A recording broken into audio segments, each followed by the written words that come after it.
ഇന്ന് പകൽക്കാലം എല്ലാ കാലവും വാഴ്ത്തപ്പെടുമാറാകട്ടെ. ദൂരത്തും ചാരത്തുമായി ഈ ശ്രദ്ധാപരിധിക്കുള്ളിൽ ഞങ്ങളെ ശ്രദ്ധിച്ചുകൊണ്ടിരിക്കുന്ന നല്ലവരായ ദേശനിവാസികളെ, അഖിലലോക രക്ഷിതാവും മാനവകുലത്തിന്റെ വീണ്ടെടുപ്പുകാരനുമായ ശ്രീയേശു ക്രിസ്തുവിന്റെ നിസ്തുല്യവും പരിപാവനമായ നാമത്തിൽ ഞങ്ങളുടെ സ്നേഹവന്ദനത്തെ അറിയിക്കുകയാണ്. കൊല്ലം ജില്ല പുനലൂർ ദേശത്ത് നിന്ന് ഞങ്ങൾ മാറ്റമില്ലാത്ത ദൈവത്തിന്റെ നിത്യരക്ഷയുടെ സമാധാനത്തിന്റെ സന്ദേശവുമായി കേരളത്തിന്റെ വിവിധ ജില്ലകളിൽ കടന്നുപോയിക്കൊണ്ടിരിക്കുന്ന ഒരു ഗോസ്പൽ ടീമാണ്. ഈ ദേശത്തിവിടെയും കടന്നു വന്ന് മാറ്റമില്ലാത്ത നിത്യരക്ഷയുടെ സമാധാനത്തിന്റെ സന്തോഷത്തിന്റെ ഈ സന്ദേശം വിളിച്ചറിയിപ്പാൻ ദൈവം ഞങ്ങളുടെയും ജീവിതത്തിൽ ഒരിക്കൽ നല്ല അവസരത്തെ ഓർത്ത് ദൈവത്തിന് നന്ദി കരയേറ്റുകയാണ്. ഇവിടെയും നമ്മളൊന്നും ശ്രദ്ധിച്ചാൽ നമുക്ക് മനസ്സിലാക്കുവാൻ കഴിയുന്നത്, എവിടെയും പ്രതികൂലങ്ങളും പ്രയാസങ്ങളും പ്രശ്നങ്ങളും ദുരിതങ്ങളും ദുഃഖങ്ങളും മാത്രമാണ് നമുക്ക് കാണുവാൻ കഴിയുന്നത്. ഒരു ഭവനത്തിനകത്തും സ്വസ്ഥതയില്ല, സമാധാനമില്ല. എങ്ങും ശോകമുഖമായി കിടക്കുന്ന ഒരു അന്തരീക്ഷം മിക്ക ഭവനങ്ങളുടെ അകത്തളങ്ങളിൽ നമുക്ക് കാണുവാൻ കഴിയുകയാണ്. എന്താണ് കാരണം?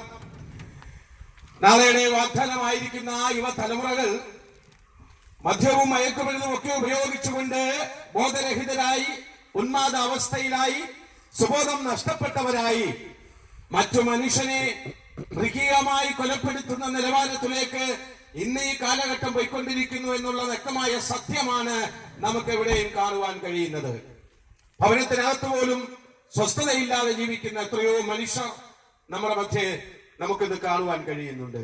ഒരു രാത്രികാലം സ്വസ്ഥമായി കിടന്നും ഉറങ്ങുവാൻ കഴിയാതെ രോഗങ്ങളും പ്രയാസങ്ങളും ദുഃഖങ്ങളും ഭാരങ്ങളും തലമുറയെ ചൊല്ലിയുള്ള നിരാശകളും ആകുല ചിന്തകളും കൊണ്ട് അനേകരുടെയും അവർ സുഖമായിട്ടുള്ള ഉറക്കം നഷ്ടപ്പെട്ടുകൊണ്ടിരിക്കുന്ന ഒരു കാലഘട്ടത്തിലൂടെയാണ് ഇന്ന് നമ്മൾ പോയിക്കൊണ്ടിരിക്കുന്നത് എന്ന് നമുക്ക് വ്യക്തമായിട്ട് കാണുവാൻ കഴിയും. ഞങ്ങളെ കേൾക്കുന്ന പ്രിയമുള്ളവരോട് ഞങ്ങളൊന്ന് വിളിച്ചു പറയുവാൻ താല്പര്യപ്പെടുന്നു. കഴിഞ്ഞ ഓരോ ദിവസങ്ങളിലും നമ്മുടെ വീടിന്റെ മുറ്റത്ത് വന്ന് വീണ പത്രങ്ങളിൽ നമുക്ക് കാണുവാൻ കഴിഞ്ഞത് അനേകര് നിത്യനാശത്തിലേക്ക് വഴുതി വീണുകൊണ്ടിരിക്കുന്നു എന്നുള്ള സത്യമാണ്. പലരുടെയും ജീവിതം ഒരു തുള്ളി വിഷത്തിലോ പൊരിച്ചാൽ കയറിലുമൊക്കെ അവൻ തീർത്തു കളയുന്ന ഒരു അവസ്ഥ നമുക്ക് കാണുവാൻ കഴിയുന്നു. പലതിന്റെ പേരിലും നിറത്തിന്റെയും വർണ്ണത്തിന്റെയും വർഗത്തിന്റെയും ഒക്കെ പേരിൽ മനുഷ്യനെ വിവേചിച്ച് മാറ്റി നിർത്തിക്കൊണ്ട് അവരെ കൊല ചെയ്യുന്ന നിലവാരത്തിലേക്കൊക്കെ ഇന്ന് ഈ കാലഘട്ടം നീങ്ങിക്കൊണ്ടിരിക്കുന്നു എന്നുള്ള നഗ്നമായ സത്യമാണ് ഈ വാർത്തകളൊക്കെ നമ്മെ വിളിച്ചറിയിച്ചു കൊണ്ടിരിക്കുന്നത്. എന്തുകൊണ്ടാ ഇങ്ങനെയൊക്കെ സംഭവിക്കുന്നത്? ഒരിക്കലെങ്കിൽ നാം ചിന്തിച്ചിട്ടുണ്ടോ പ്രിയമുള്ളവരെ? നമ്മുടെ നാളെയുടെ ഭാവി വാഗ്ദാനമായിരിക്കുന്ന ഈ തലമുറകൾ അവയിവര് നാശത്തിലേക്ക് എന്തുകൊണ്ട് കടന്നു പോകുന്നു എന്ന് നിങ്ങൾ ചിന്തിച്ചിട്ടുണ്ടോ? നമ്മുടെ മക്കൾക്ക് നാം വില കൂടിയ ലാപ്ടോപ്പുകളും വില കൂടിയ ടാബ്ലറ്റ്സുകളും ഇന്റർനെറ്റ് കണക്ഷനും ഒക്കെ എടുത്തു കൊടുത്തിട്ട് അവരെ നാശത്തിലേക്ക് തള്ളിവിടുന്നവരുടെ കൂട്ടത്തിലായി പോകുകയല്ലേ പലപ്പോഴും നാം എന്നുള്ള കാര്യം നാം വിസ്മരിച്ചു കളയരുത്. അതിലുപരിയായി നാം നമ്മുടെ തലമുറകൾക്ക് ദൈവത്തെ കൊടുത്തു വളർത്തുവാൻ നാം തയ്യാറാകണം. ഇന്ന് ദൈവത്തെ പകർന്നു കൊടുത്തു വളർത്തിയാൽ നാളെ അവർ ഈ ദേശത്തെ, ഈ ലോകത്തെ സ്നേഹിക്കുന്നവരായി മാറും. അവൻ മറ്റു മനുഷ്യരെ കൊന്നു തള്ളുന്നതിന് പകരം മറ്റുള്ള മനുഷ്യരുടെ ജീവനെ വില കൽപ്പിക്കുന്നവരായി മാറും. കാരണം ദൈവത്തെ സ്നേഹിക്കുന്നവർക്ക് ഒരിക്കലും മറ്റൊരു വ്യക്തിയെ ഉപദ്രവിക്കുവാൻ കഴിയത്തില്ല, മറ്റൊരു വ്യക്തിയെ കൊല ചെയ്യുവാൻ കഴിയത്തില്ല എന്ന് വ്യക്തമായി നാം മനസ്സിലാക്കേണ്ടതാണ്. അതുകൊണ്ട് നമ്മുടെ തലമുറകൾക്ക് നാം ഇന്ന് വാങ്ങിക്കൊടുക്കുന്ന ലാപ്ടോപ്പുകളും വിലയേറിയ മൊബൈൽ ഫോണുകളും ഇന്റർനെറ്റ് ഒന്നുമല്ല അവരെ നന്മയിലേക്ക്. കഴിഞ്ഞ ദിവസം നാം എല്ലാവരും സോഷ്യൽ മീഡിയയിലൂടെ കണ്ടതാണ്.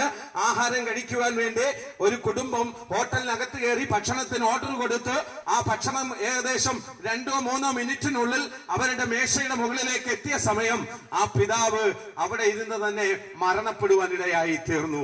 ഞാൻ പറയുന്നു, ഏത് നിമിഷവും മരണം നമ്മെ തേടിയെത്തും. ആ മരണത്തിന്റെ കരാളഹസ്തത്തിൽ നാം ഒതുങ്ങിപ്പോകും മുമ്പേ, ആ തണുത്തുറന്ന കരങ്ങൾ നമ്മെ വാരി പുണരും മുമ്പ് നാം ക്രിസ്തുവിന്റെ രക്ഷയിലേക്ക് വെളിപ്പെടുത്തേണ്ടത് അത്യാവശ്യമാണ്. ഞങ്ങൾ ക്രിസ്ത്യാനികളാണ് എന്നൊക്കെ പറഞ്ഞ് പാരമ്പര്യത്തിന്റെ പേരിൽ നാം ഇങ്ങനെ ജീവിച്ചു കൊണ്ടിരിക്കുമ്പോൾ ഈ ലോകത്തിലുള്ള മനുഷ്യരെ നാം ക്രിസ്ത്യാനികളാണ് എന്ന് വെളിപ്പെടുത്തുവാൻ കഴിയും. എന്നാൽ കർത്താവ് നോക്കുമ്പോൾ ദൈവത്തിന്റെ കൽപ്പനകൾ അനുസരിക്കാത്ത, ക്രിസ്തുവിനെ രക്ഷിതാവും ദൈവമായി സ്വീകരിക്കാത്ത, ദൈവത്തിന്റെ വാഗ്ദത്തമാകുന്ന പരിശുദ്ധാത്മാവിനെ പ്രാപിക്കാത്ത ഒരു വ്യക്തിയെയും ക്രിസ്ത്യാനിയായി ദൈവം അംഗീകരിക്കുകയില്ല. ആരാണ് ക്രിസ്ത്യാനി? അന്തോക്യയിൽ വെച്ച് യേശു ക്രിസ്തുവിനെ അനുഗമിച്ച തന്റെ ജനത്തെ നോക്കി ലോക മനുഷ്യൻ വിളിച്ച പേരാണ് ക്രിസ്ത്യാനി എന്നുള്ള പേര്. എന്ന് വെച്ചാൽ നാം ഇന്ന് ക്രിസ്ത്യാനികളായി ജീവിക്കുന്നുവെങ്കിൽ യേശുവിനെ അനുഗമിക്കുന്നവരായി മാറണം.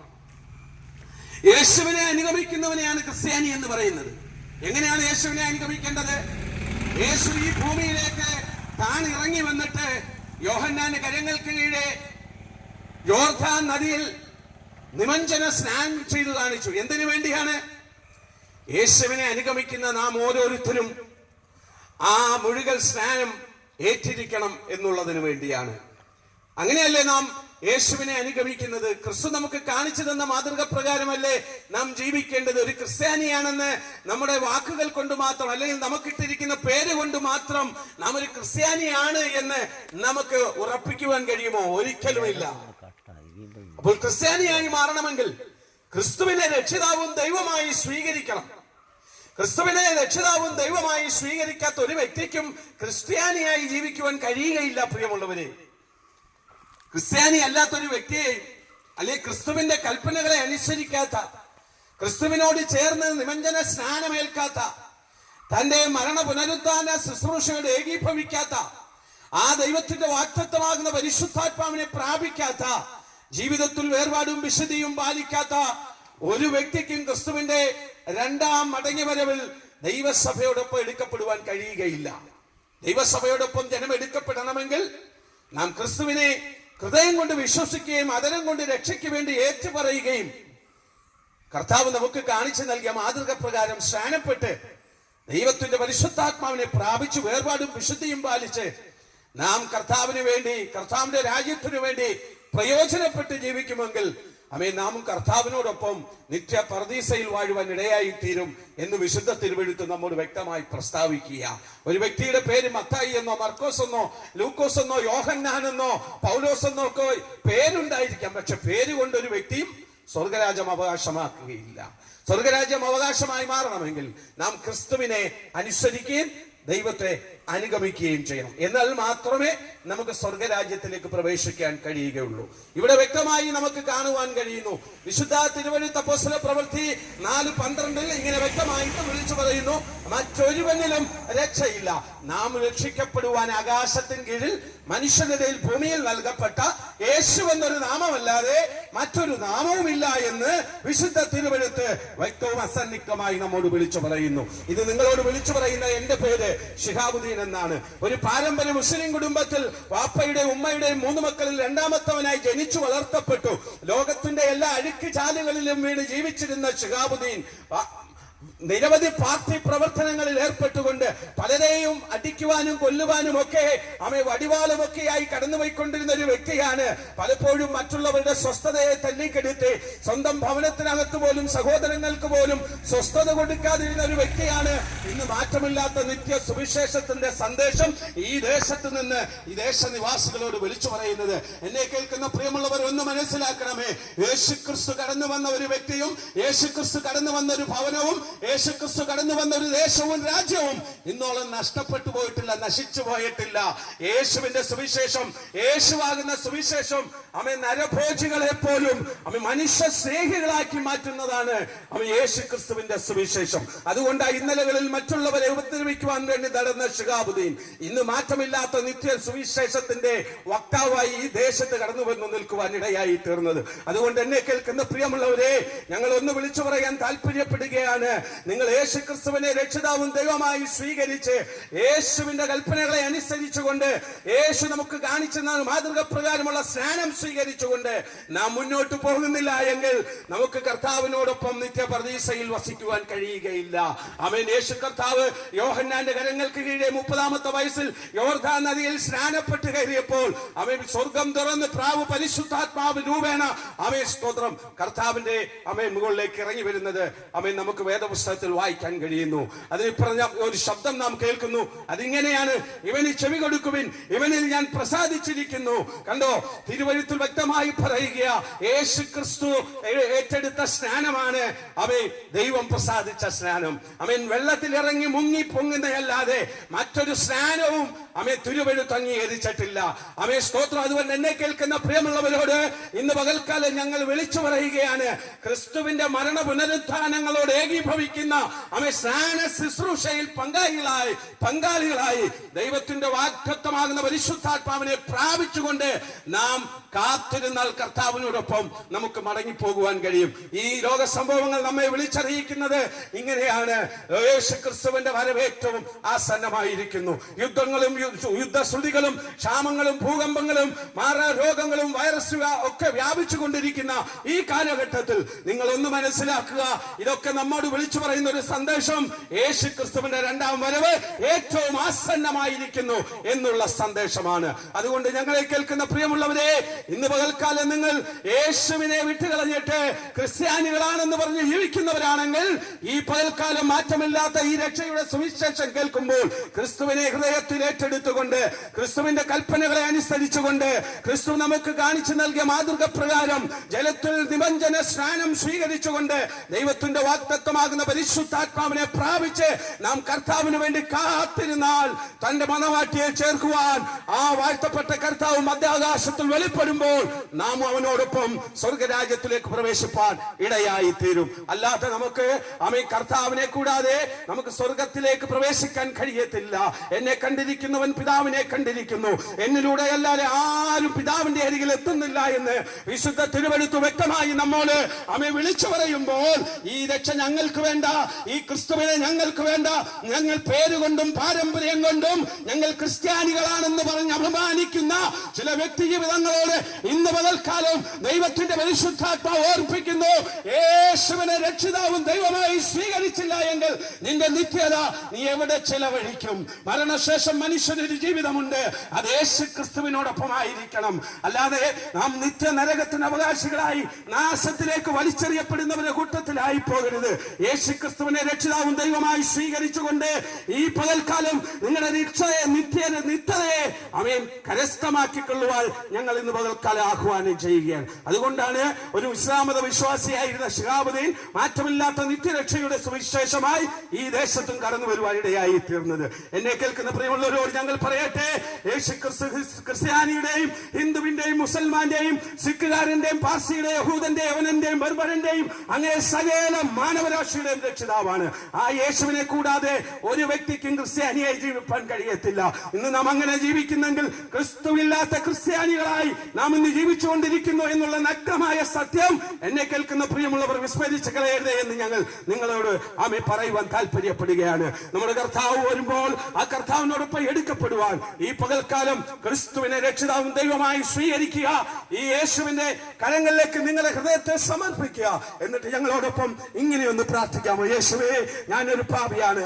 എന്റെ പാപത്തിന് പരിഹാരമായിട്ടാണ് അവിടെ നിന്നേക്ക് 2024 വർഷങ്ങൾക്ക് മുമ്പേ കാൽവറിയുടെ കൊലക്കളത്തിൽ യാഗമായി മാറിയതെന്ന് ഞാൻ എന്റെ ഹൃദയം കൊണ്ട് വിശ്വസിക്കുകയും എന്റെ ആദരം കൊണ്ട് ഏറ്റുപറഞ്ഞ് അങ്ങേ ഞാൻ എന്റെ രക്ഷിതാവും ദൈവമായി എന്റെ ഹൃദയത്തിൽ സ്വീകരിക്കുന്നു.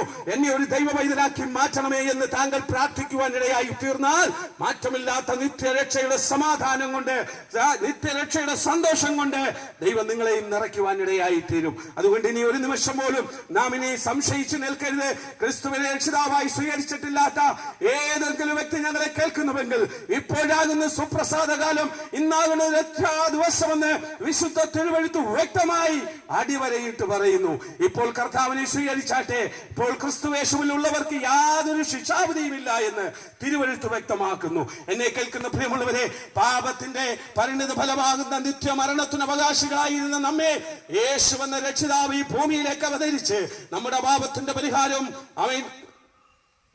നമ്മുടെ പാപം ചുമലിൽ ഏറ്റെടുത്തുകൊണ്ട് കാൽവറിയുടെ കൊലക്കളത്തിൽ പരിഹാരയാഗമായി മാറി. എന്നെ കേൾക്കുന്ന പ്രിയമുള്ളവർ, ഇന്ന് പൽക്കാലം ഒന്ന് ആമേൻ മനസ്സിലാക്കുക, ഈ യേശുക്രിസ്തുവിലൂടെ അല്ലാതെ മാനവരാശിക്ക് ഒരു രക്ഷയില്ല. നമ്മുടെ കർമ്മമാർഗങ്ങളൊന്നും നമ്മെ നിത്യതയിൽ എത്തിക്കത്തില്ല. നാം ഇവിടെ 5 നേരം നമസ്കരിച്ചതുകൊണ്ടോ, മക്കയിൽ പോയതുകൊണ്ടോ, ഉംറ ചെയ്തതുകൊണ്ടോ, ഹജ്ജ് ചെയ്തതുകൊണ്ടോ, ദാനം ചെയ്തതുകൊണ്ടോ, മറ്റുള്ളവരെ സഹായിച്ചതുകൊണ്ടോ, നമ്മൾ പുണ്യ സ്ഥലങ്ങൾ സന്ദർശിച്ചതുകൊണ്ടോ ഇതൊന്നും നമ്മെ നിത്യതയിലേക്ക് എത്തിക്കുവാൻ പര്യാപ്തമായ കാര്യമല്ല. നിത്യതയിലേക്ക് എത്താൻ ഏക വഴി യേശുക്രിസ്തു മാത്രം. യേശുവിനെ രക്ഷിതാവും ദൈവമായി സ്വീകരിച്ചാൽ നമുക്ക് നിത്യതയിൽ പ്രവേശിപ്പാൻ കഴിയും. അല്ലാതെ മറ്റൊരുവനിലും രക്ഷയില്ല. ഈ ആകാശത്തിന്റെ ചുവട്ടിൽ ഭൂമിയിൽ മനുഷ്യനിലയിൽ നൽകപ്പെട്ടൊരു നാമമുണ്ടെങ്കിൽ അത് യേശുക്രിസ്തു എന്ന നാമമേ ഉള്ളൂ എന്ന് വ്യക്തമായി തിരുവഴുത്ത് അടിവരയിട്ട് പറയുന്നെങ്കിൽ, ആകാശം മാറിയാലും ഭൂമി മാറിയാലും ആ വചനത്തിന്റെ വള്ളിക്കും പുള്ളിക്കും മാറ്റം വരികയില്ല എന്ന് പറഞ്ഞ ദൈവം ഇതാ വേഗം വരാൻ പോകുന്നു. ആ കർത്താവിന്റെ വരവിൽ ആ ദൈവത്തിന്റെ സഭയാകുന്ന കാന്തയ മണവാട്ടിയോടൊപ്പം എടുക്കപ്പെടുവാൻ നമ്മെ തന്നെ നമുക്കൊന്നൊരുക്കാം. ഈ വചനങ്ങളാൽ ദൈവമായ കർത്താവ് എല്ലാവരെയും സഹായിക്കട്ടെ. ആർക്കെങ്കിലും ഒരു വാക്ക് പ്രാർത്ഥിക്കണമെന്ന് താല്പര്യമുള്ളവർ ഞങ്ങളുടെ അരികിൽ വന്നാൽ ഞങ്ങൾ നിങ്ങൾക്ക് വേണ്ടി പ്രാർത്ഥിക്കാം. ഇപ്പോൾ പ്രിയ കർത്തദാസൻ ഈ ദേശത്തിന് വേണ്ടി പ്രാർത്ഥിക്കുന്നതായിരിക്കും. ദൈവം എല്ലാവരെയും ധാരാളമായി അനുഗ്രഹിക്കുമാറാകട്ടെ. God bless you. ഞങ്ങൾ നിങ്ങൾക്ക് വേണ്ടി പ്രാർത്ഥിക്കാൻ പോവുകയാണ്. പരിശുദ്ധ ദൈവമേ, സ്വർഗ്ഗത്തിലെ കർത്താവേ, അങ്ങയുടെ മാറ്റമില്ലാത്ത സുവിശേഷമായ ദേശത്ത് കടന്നു വരുവാൻ ദൈവം അവസരമൊരുക്കി. ഈ ശബ്ദപരിധിക്കുള്ളിൽ ഞങ്ങളെ ശ്രമിച്ച എല്ലാ പ്രിയപ്പെട്ടവരെയും ദൈവകരങ്ങളെ ഏൽപ്പിച്ച് പ്രാർത്ഥിക്കുന്നു. ആരെങ്കിലും മാനസികമായ ക്ലേശങ്ങളിലോ നിരാശയിലോ ബുദ്ധിമുട്ടിലോ രോഗത്തിലോ ആയിരിക്കുന്നുവെങ്കിൽ അങ്ങ് കേൾപ്പിച്ച തിരുവചനം അവരെ സൗഖ്യമാക്കണമേ. ഇവരുടെ അവസ്ഥകൾക്ക് മാറ്റം വരുത്തണമേ. യേശുവിനെ രക്ഷിതാവായി തന്റെ ഹൃദയത്തിൽ സ്വീകരിച്ച് ദൈവത്തിന് വേണ്ടി നിലകൊള്ളുവാൻ ദൈവത്തിന്റെ കൃപ ഈ ദേശനിവാസികളുടെ മേൽ പകരുമാറണമേ എന്ന് കർത്താവെ പ്രാർത്ഥിക്കുന്നു. കർത്താവെ, ഒരു ഉത്തമ ദൈവ പൈതലായി ജീവിക്കാൻ വേണ്ട കൃപ പകരണം. എല്ലാം പൊന്നുനാമത്തിനായി തീരേണ്ടതിനായി പ്രാർത്ഥിക്കുന്നു. ഈ പിതാവിന്റെയും പുത്രന്റെയും പരിശുദ്ധാത്മാവിന്റെ നാമത്തിൽ ഈ ദേശത്തെ ഞങ്ങൾ അനുഗ്രഹിച്ച് പ്രാർത്ഥിക്കുന്നു. അനുഗ്രഹവിഷയമാക്കണം. ഇവിടുത്തെ പ്രവർത്തന മേഖലകൾ, അലലിയ കാർഷിക മേഖലകളൊക്കെയും കർത്താവെ അനുഗ്രഹിക്കുമാറണമേ. ദൈവത്തിന് വേണ്ടി ഹൃദയങ്ങളെ തുറക്കുമാറാകട്ടെ. എല്ലാം പൊന്നുനാമത്തിനായി തീരേണ്ടതിനായി പ്രാർത്ഥിക്കുന്നു. മഹത്വം തിരുമേനിക്ക് കർത്താവായ യേശുക്രിസ്തു ഞങ്ങളുടെ പ്രാർത്ഥന കേൾക്കണമേ. സുഖ നല്ല പിതാവേ, ആമേൻ. കർത്താവ് യേശുക്രിസ്തു പാപികളെ രക്ഷിക്കുന്നു.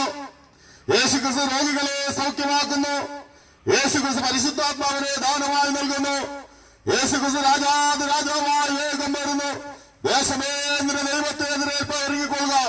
ഹല്ലേലൂയ, ഹല്ലേലൂയ, ഹല്ലേലൂയ. ആമേൻ. കർത്താവേ, വേഗം വരണമേ. ഇത്രത്തോളം ഞങ്ങളെ ശ്രമിച്ചുകൊണ്ടിരുന്ന എല്ലാ പ്രിയപ്പെട്ടവർക്കും യേശുക്രിസ്തുവിന്റെ നാമത്തിൽ ഞങ്ങളുടെ സ്നേഹവന്ദനത്തെ അറിയിക്കുന്നു. God bless you all. Amen.